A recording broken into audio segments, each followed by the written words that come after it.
iskolánál végzett kalákánál megegyeztünk abba, hogy ezt folytatni fogjuk, nem hagyjuk abba. Legalább évente egyszer-kétszer tegyünk valamit a faluért. És akkor megnéztük, hogy úgymond hol lenne a legsürgősebb. Mivel a konyha ázott, a farszín ázott, így azt lehet mondani, ez volt a legégetőbb probléma jelenleg, amit meg kellett oldani. Főleg úgy, hogy a konyhát felújítottuk a tavasszal, nem menjen tönkre, ez volt a legsürgősebb. Hát a konyhánál a villanyhálózatot újítottuk fel, falakat simítottunk újra, a padlót s egy másfél méteres magasságig burkoltuk a falakat csempével. A vizet vezettük be, a szennyvizet vezettünk ki, de ezt már a polgármesteri hivatal megbízásából. És úgy voltunk vele, hogy ha oda megyünk, hogy csináljunk valamit, akkor már egy kicsit tegyük bele a mi részünket is ebbe, hiszen a miénk, a falujé, mi használjuk, úgyhogy nekünk az érdekünk, hogy haladjunk, újítsunk valamit. A két tetőn az elsődleges munka alatt az volt, hogy leszedjük a régi cserepeket, új léceket tegyünk fel, új cserepeket rakjunk vissza, kitakarítottuk a farszínt, lebedonoztuk az alját, a kultúrotthon plafonja fölött volt egy csomó otthagyott szemét, törmelék, rég korábbi munkálatoknál otthagyott törmelék, mindenféle, amit csak el tudunk képzelni, régi székektől padokig, mindenféle ott maradt.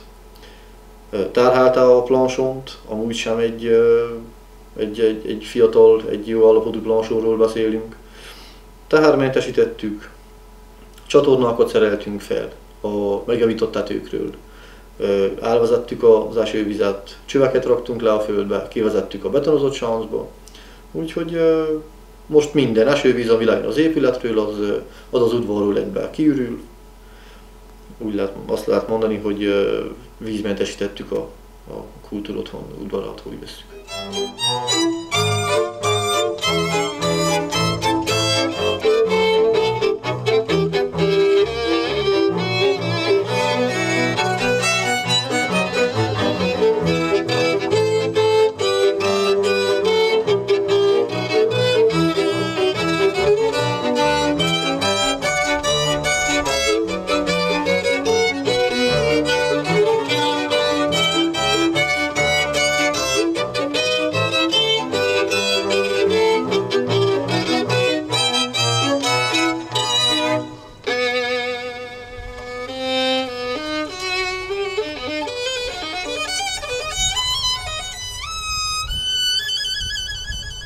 Személyenként sok embert nem szólítottam még. Igazából a legközelebbiekkel egyeztettem arról, hogy milyen dátumon szervezzük meg ezt a kalákat, hiszen főképp a munkatársaimra, a barátaimra számítottam, hagyatkoztam, hogy tudtam, hogy ők biztosan jönni fognak, és egy olyan időpontot kerestünk, amikor mindenkinek megfelel. Megszervezni szerintem ebben nincsen nehézség, van egy olyan szerencsénk, hogy van amiből meríteni. Rengetegen vagyunk, akik építkezéssel foglalkozunk, úgyhogy ilyen szempontból nagyon könnyű dolgunk van. A másik nagy segítség, hogy az önkormányzat adja nekünk az anyagot, minden szükséges anyagot megvettek, bármire volt szükségünk, azonnal kisegítettek. Ilyen feltételek mellett szerintem vétek kihagyni, hogy ne csináljunk semmit. A létszámot illetően pedig én nagyjából most 40 főre számítottam. Tudtam, hogy nagyon sokan nyaralni mentek, főleg azokból az emberekből, akik amúgy eljöttek volna. Viszont kiemelném a tavasz folyamán elvégzett, egyháznál elvégzett munkálatot, ahol azt hiszem 5 hétvégén át zajlott a papilak felújítása. Ott szerintem Petelemér egyházgondnokot illeti dicséret, azt ő szervezte meg. És átlagban naponta 10-20 ember dolgozott, ami, ha azt veszük, hogy 5 hétvégén át, sokszor még hétköznap is munka után, délután, esténként történt ott valamilyen munka alatt, az mindenképp egy elég komoly teljesítmény.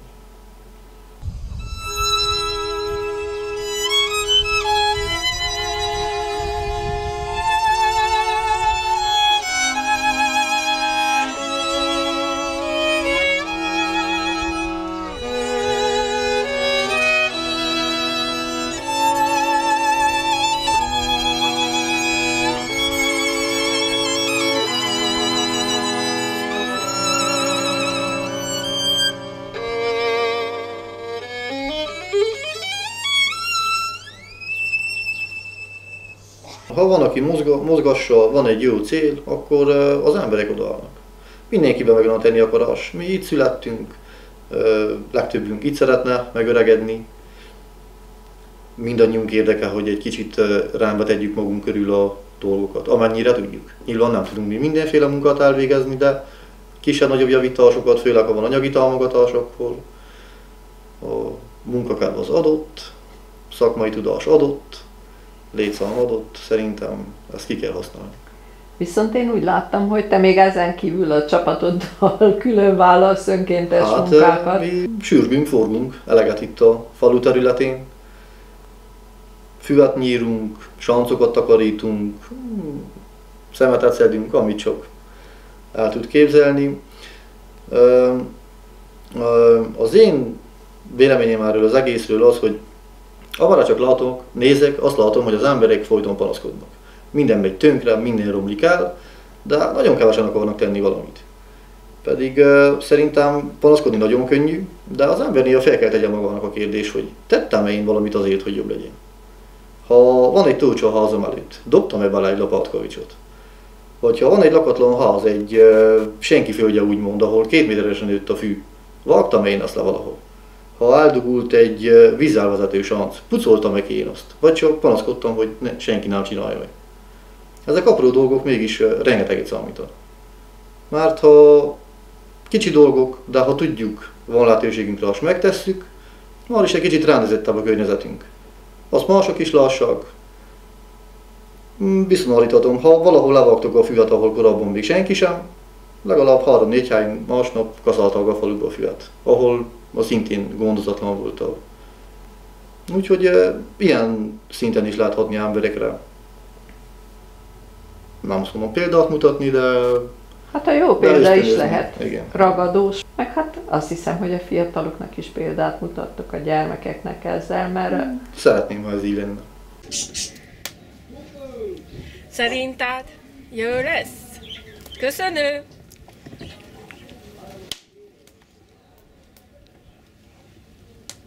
Ja, sok fuszulika. Finom csülökkel. Csülökkel, kolbasszal, minden házi. Kivéve a fűszűkat persze. Azt még azután szedjük be.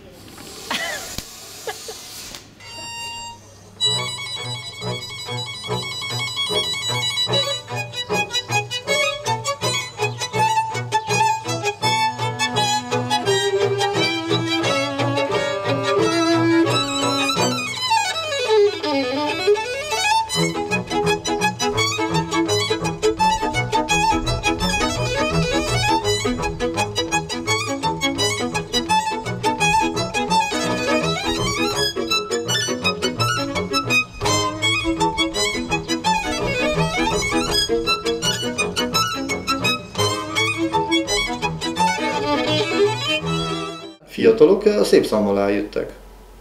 Ha azt vesszük, hogy nincs nagy fiatalság jelenleg Felső Rákoson, jó része ott volt.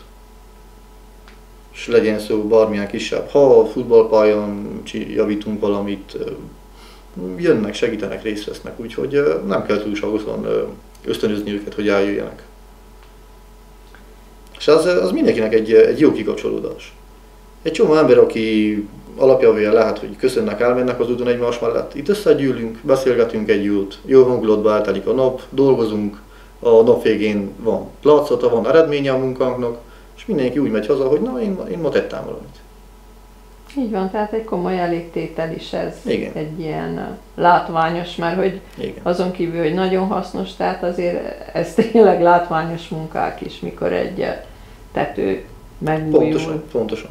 Vagy egyáltalán hát az a konyha is olyan gyönyörű lett komolyan, hogy az korábban hogy nézett ki, hát ég és föld a különbség a kettő között.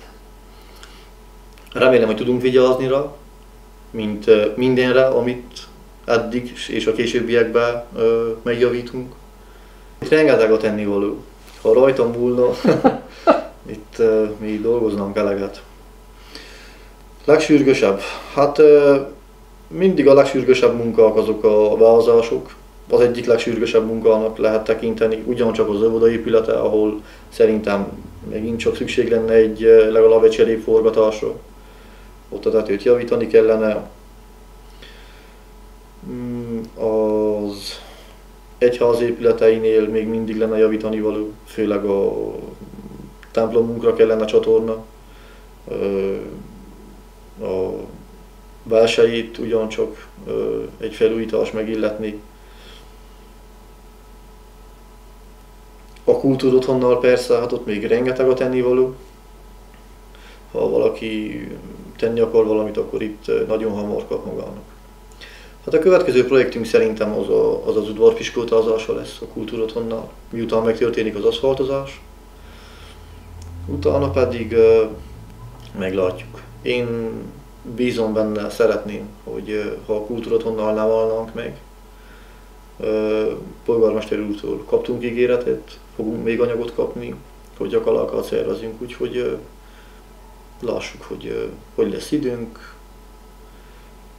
Megbeszéljük a többiekkel, és biztos, hogy fogunk még csinálni. Én bízom benne, hogy évek múltán a Rákosi Karákára úgy tekintünk vissza, hogy ennek már hagyománya van.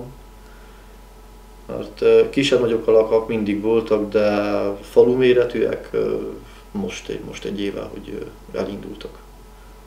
Hát és igazából a te kezdeményezésedre indult az egész, mert... Mondhatni, igen. Na, mindenképp elindult valami, mert ha csak az elmúlt egy évet nézzük, hát megjavítottuk az iskolát, megcsináltuk a kultúrotthont, felújítottuk a papilakot bentről, szűk baráti körünkben 3 házra tettünk még egy emeletet. Ezeket mind Kalakabból csináltuk meg, úgyhogy nagyon sokat dolgoztunk. Azt lehet mondani, az elmúlt egy évnek legalább minden második hétvégéjét biztos, hogy valahol Kalakabba töltöttük. De megvan az eredménye. Erre magunk nem lettünk volna képesek. És egy jó bizonyíték, hogy a közösség összetartása sok mindent meg lehet oldani. Én úgy gondolom, hogy ennek köszönhető most már, hogy a faluban a közbiztonság valamilyen szinten normalizálódott. Mert ma már senki nem húz vasvillát az úton maga után. Nyugodtan el lehet indulni a faluban. És ez lehet, hogy nem lenne így, hogyha mi annó akkor nem fogunk össze.